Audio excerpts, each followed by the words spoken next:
তোমার গায়ে লাগে না ধুলো,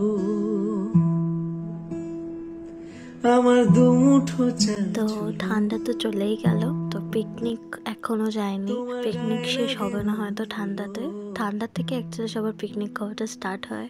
তো এই পিকনিকটা স্যার ম্যামের উদ্যোগে হয়েছিল। তো স্যারের কাছে আমি ক্লাস 11-12-এ পড়তাম।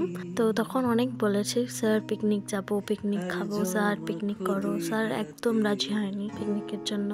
তারপর এখন আমার যে ভাই, সে স্যারের কাছে টিউশন পড়ে, সে জোর করে ধরে পিকনিক করলো।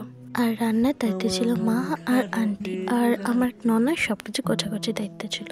তো মেনুতে ছিল ফ্রাইড রাইস, তারপর ছিল ফিঙ্গার বেগুনি, দেন ছিল চিকেন, দেন ছিল চাটনি, আর ছিল মিষ্টি। তো পিকনিক কম বলো, এটাকে গল্প বেশি বলা যায়। এখানে অ্যাকচুয়ালি গল্পেরই আড্ডা ছিল, অনেক গল্প, মানে প্রচুর এতদিন পরে দেখা সবার সাথে, প্রচুর গল্পের ছড়ে, নাচ গানের কথা সবাই ভুলেই গেছে, এত গল্প করছিল।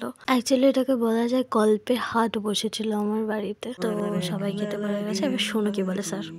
ইয়োর রূপাস ওয়াল সকলে দেখবেন এবং হচ্ছে হলো সাবস্ক্রাইব, সকলে সাবস্ক্রাইব করবেন, নতুন নতুন ব্লগ করছে, সকলে উৎসাহ দেওয়া উচিত। খুব ভালো ভিডিও করছে, এভাবে এগিয়ে যাও। Thank you sir, thank you. ভিডিওটা কেমন লাগলে কমেন্ট করে জানাবে, লাইক কমেন্ট সাবস্ক্রাইব করতে ভুলবেন না। তো নেক্সট ভিডিওতে দেখা হচ্ছে, টাটা।